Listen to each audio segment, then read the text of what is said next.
بتایا گیا کہ وہ پیش تو ہو رہی ہیں،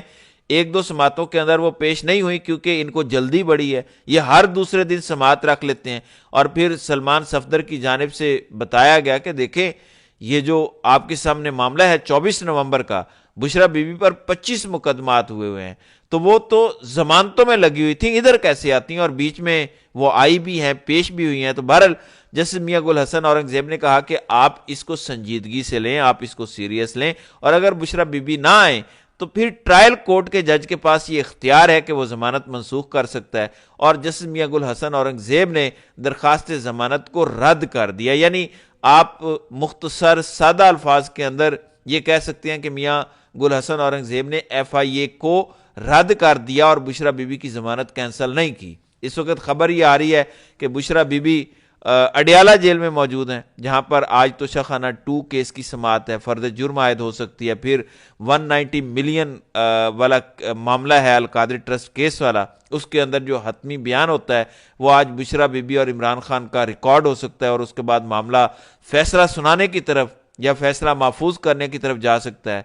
پھر آج سویلینز کا فوجی ٹرائل جسٹس امین الدین خان کی سربراہی میں سماعت ہوئی ہے، اور معاملہ بڑا مشکوک ہو گیا ہے۔ آج جسٹس جمال خان مندوخیل بھی بولے ہیں، اور وہ کہتے ہیں کہ جو شخص آرمڈ فورسز میں ہے ہی نہیں وہ ان کے ڈسپلن کے نیچے کیسے آ سکتا ہے؟ یعنی اگر میں فوجی نہیں ہوں، فوج کے کسی ادارے میں کسی ایجنسی میں نہیں ہوں، تو مجھ پر فوج کا قانون کیسے اپلائی ہو سکتا ہے؟ یہ جسٹس جمال خان مندوخیل نے سوال اٹھایا، اور پھر انہوں نے کہا کہ یہ بظاہر تو معاملہ آرٹیکل 8 والا ہے اور اس کی خلاف ورزی والا ہے، کہ کیسے آپ کر سکتے ہیں سویلینز کا ملٹری ٹرائل۔ اور پھر جسٹس محمد علی مظہر نے بھی اس پر سوالات اٹھائے، جسٹس جمال خان مندوخیل اور جسٹس امین الدین خان نے بھی سوالات اٹھائے۔ جسٹس مسرت ہلالی نے پوچھا کہ یہ معاملہ کس طرح ہوتا ہے، وکیل کی سہولت دی جاتی ہے یا نہیں دی جاتی، یا جو بنیادی سہولیات ہیں جب فوجی ٹرائل کر رہے ہوتے ہیں وہ دی جاتی ہیں یا نہیں دی جاتی، ریکارڈ تک ایکسیس ہوتی ہے یا نہیں ہوتی۔ یعنی پہلے سارا جو معاملہ بلڈ اپ ہوا، بڑے اچھے اور پازیٹیو سوال سامنے آئے کہ دیکھیں یہ کوئی فوجی نہیں ہے، اور پھر آرٹیکل 8 کے خلاف ہے یہ، اور پھر یہ جو پہلا بینچ تھا وہ جو سپریم کورٹ ہے اس کے اندر آپ کے ملٹری قوانین ہیں، وہ جو شک ہے سویلین کے ٹرائل والی اس کو بھی کالعدم وہ ہو چکی ہے۔ تو اس کے بعد تو ایسے لگا کہ جیسے آج فوجی عدالتوں والا کڑاکا نکلنے لگا ہے، یہ معاملہ مسترد ہونے جا رہا ہے، اور بڑی صاف اور واضح پوزیشن ہے کہ جب آئین اجازت نہیں دیتا فوجی عدالتیں بنانے کی، آئین کے اندر ترمیم کرنے پڑے گی، تو پھر کیسے ہو سکتا ہے؟ لیکن اس کے ساتھ ہی پھر مسرت ہلالی اور اس طرح کے 2 نمبر جج سامنے آئے، اور انہوں نے پوچھنا شروع کر دیا کہ اچھا یہ بتائیں سہولتیں ہوتی ہیں، اچھا یہ بتائیں وکیل ملتا ہے، اچھا یہ بتائیں ایسا ہوتا ہے ویسا ہوتا ہے۔ تو ان چیزوں سے لگتا ہے کہ پہلے شاید ہوائی فائرنگ کر کے اچھی اچھی باتیں کر کے کہ دیکھو نا انسانی حقوق، وہ دیکھو نا آئین بھی ہے، وہ دیکھو نا ڈسپلن والا معاملہ، کسی غیر فوجی پر تو یہ قوانین لاگو نہیں ہو سکتے، اور اس کے بعد اچھا یہ بھی سہولت ہوتی ہے، اچھا یہ بھی سہولت ہوتی ہے۔ تو اب یہ سارا معاملہ مشکوک ہو چکا ہے۔ اب آنے والے دنوں میں یہ چیزیں واضح ہو جائیں گی کہ معاملہ جا کس طرف رہا ہے۔ ویسے تو جسٹس امین الدین خان کے ہوتے ہوئے کسی اچھے کی امید بالکل بھی نہیں رکھنی چاہیے۔ پھر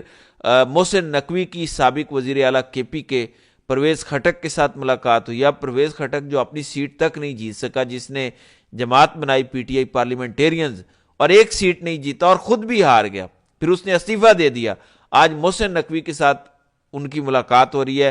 اس کا مطلب یہ ہے کہ کے پی کے اندر اب کوئی نیا کھیل کھیلنے کا ارادہ ہے، اب کوئی نئی پلاننگ ہو رہی ہے، اس وجہ سے یہ ملاقات ہوئی ہے۔ اور پھر مذاکرات کے حوالے سے اب کیونکہ پی ٹی آئی نے بھی کہہ دیا ہے کہ حکومت کے ساتھ ہم بیٹھنے کو تیار ہیں، حکومت نے بھی ہاں کر دی ہے، تو خواجہ آصف جیسے لوگوں کو مروڑ اٹھنا شروع ہو گئے ہیں۔ پہلے تو رانا ثناء اللہ کہتے ہیں کہ ہم ہر ایک بات ماننے کے لیے تیار ہیں، بات چیت سے ہر چیز طے ہو سکتی ہے، عمران خان کی رہائی بھی ہو سکتی ہے، کوئی ایسی چیز ہے جو بات چیت سے حل نہیں ہو سکتی۔ لیکن خواجہ آصف جیسے فراڈی 2 نمبر لوگ جو ہر معاملے میں فسادی بنتے ہیں، تو خواجہ آصف کہتا ہے کہ پہلے تو یہ کہتے تھے کہ صرف مذاکرات اسٹیبلشمنٹ کے ساتھ حلال ہیں، تو اب ہمارے ساتھ حلال کیسے ہوگا، یہ ہو گیا وہ ہو گیا۔ اور فیصل واڈا نے بھی کہا کہ عمران خان پر قاتلانہ حملے میں ایک اور نام بھی ملوث تھا، یعنی عمران خان پر جو حملہ ہو گیا ہے اس میں ایک ایسا نام بھی ملوث تھا جو آج کل عمران خان کے بہت قریب ہے، اور جب وہ نام سامنے آئے گا تو عمران خان کے پیروں سے زمین نکل جائے گی کہ ایک شخص جس پر میں نے اتنا اعتماد کیا وہ بھی مجھ پر حملے میں ملوث تھا۔ تو یہ چیزیں ہیں۔ پھر مولانا فضل الرحمان اور حکومت کے درمیان بھی دراڑ اب بڑھتی جا رہی ہے، اور مولانا فضل الرحمان بھی کسی بھی وقت کوئی بڑی کال دے سکتے ہیں۔ تو دیکھتے ہیں کہ آئندہ آنے والے دنوں میں اس حوالے سے مزید کیا ہوتا ہے۔ تو ناظرین کرام، آپ کی اس ویڈیو کے حوالے سے کیا رائے ہے؟ آپ اپنی رائے کا اظہار کامنٹ سیکشن میں ضرور کیجیے گا۔